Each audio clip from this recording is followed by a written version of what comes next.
নমস্কার বন্ধুরা, প্রথমা kitchen with Bengali ফুডে আপনাদের সবাইকে স্বাগত। আর আমার আজকের রেসিপি ঘ্যাটকলের ডাঁটা, চিংড়ি মাছ এবং কাঁঠালের দানা দিয়ে একটা রেসিপি করব।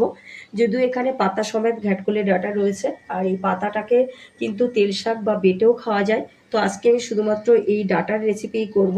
আর এটা করার জন্য আমার আজ যা যা উপকরণ লাগবে, এখানে চিংড়ি মাছ আর কাঁঠালের দানা তো রয়েছেই, আর রয়েছে হলুদ গুঁড়ো, লবণ, রসুন, এছাড়াও রয়েছে গোটা শুকনো লঙ্কা। যেহেতু কচু বা ঘ্যাটকল এই জাতীয় জিনিস গাল চুলকানোর সম্ভাবনা থাকে, সেই কারণে আমি শুকনো লঙ্কাই ব্যবহার করব। আর যদি ঝাল কম পড়ে যায় সেক্ষেত্রে আমি একটু গুঁড়ো লঙ্কা দিয়ে নেব।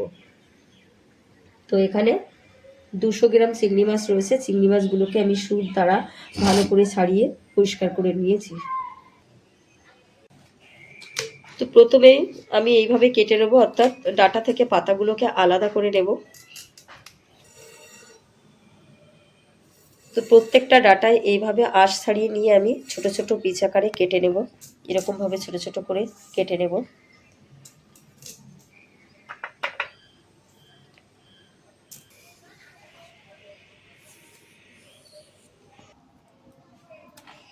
তো ঘ্যাটকলের ডাঁটাগুলো এইভাবে আমি আঁশ ছাড়িয়ে কেটে নিয়েছি।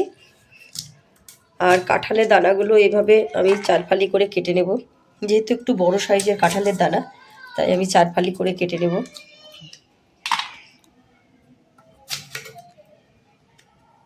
চার ফালি করে কেটে নেওয়ার ফলে খোসাগুলো কিন্তু অনেকটাই ছাড়িয়ে যায়, আর না হলে হাত দিয়ে একটু ভালো করে ছাড়িয়ে নিতে হবে।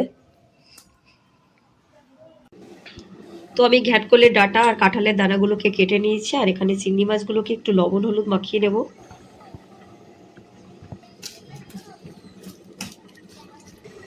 তো আমি এখন ঘ্যাটকলের ডাঁটা সেদ্ধ করার জন্য একটা পাত্রে জল বসিয়ে দিয়েছি। জলের মধ্যে 1 চামচ লবণও দিয়েছি। তো প্রথমে আমি ঘ্যাটকলের ডাঁটাটা দিয়ে দেবো। আর যেহেতু কাঁঠালের দানা সেদ্ধ হতে কম সময় লাগে, তাই 5 মিনিট পরে আমি কাঁঠালের দানাটাও দিয়েছি।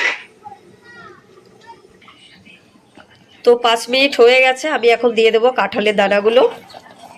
কাঁঠালের দানা সেদ্ধ হতে যেহেতু কম সময় লাগে, তো কিছুক্ষণ রেখে আমি জল ঝরিয়ে নেব। তো আমি এগুলো সেদ্ধ করে জল ঝরিয়ে নিয়েছি।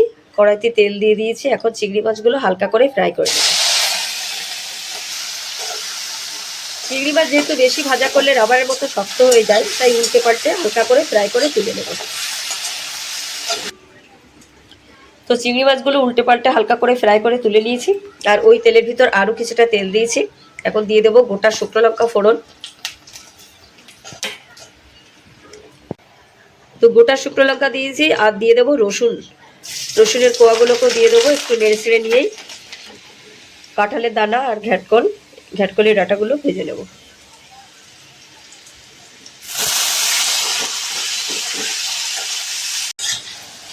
তো এইভাবে বেশ কিছুক্ষণ ধরে গ্যাসের ফ্লেমটাকে মিডিয়ামে রেখে নাড়তে থাকবো। তো বেশ কিছুক্ষণ আমি নেড়ে চেড়ে নিয়েছি। এখন দিয়ে দেবো সামান্য হলুদ গুঁড়ো, আর দেব স্বাদ মতো লবণ দিয়ে আরও কিছুক্ষণ আমি নাড়তে থাকবো। তো কাঁঠালের দানা আর ঘ্যাটকলের ডাঁটা অনেকটাই কিন্তু ভাজা ভাজা হয়ে গেছে। এখন আমি দিয়ে দেবো ভেজে রাখা চিংড়ি মাছগুলো, দিয়ে আরও 2-3 মিনিট নেড়ে ছেড়ে নিয়ে নামিয়ে নেব।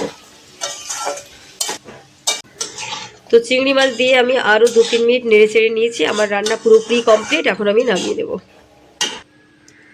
তো একেবারে কম উপকরণ দিয়ে দারুণ স্বাদের একটা মুখরোচক রেসিপি। অবশ্যই বাড়িতে ট্রাই করবেন, নিশ্চয়ই ভালো লাগবে। ভালো লাগলে লাইক কমেন্টস করবেন, আর আমার চ্যানেলটিকে সাবস্ক্রাইব করে আমার পাশে থাকবেন। আর আমার সমস্ত ভিডিওর আপডেট আগে পেতে অবশ্যই বেল আইকনটি প্রেস করবেন। আর সবাই খুব সুস্থ থাকবেন, ভালো থাকবেন।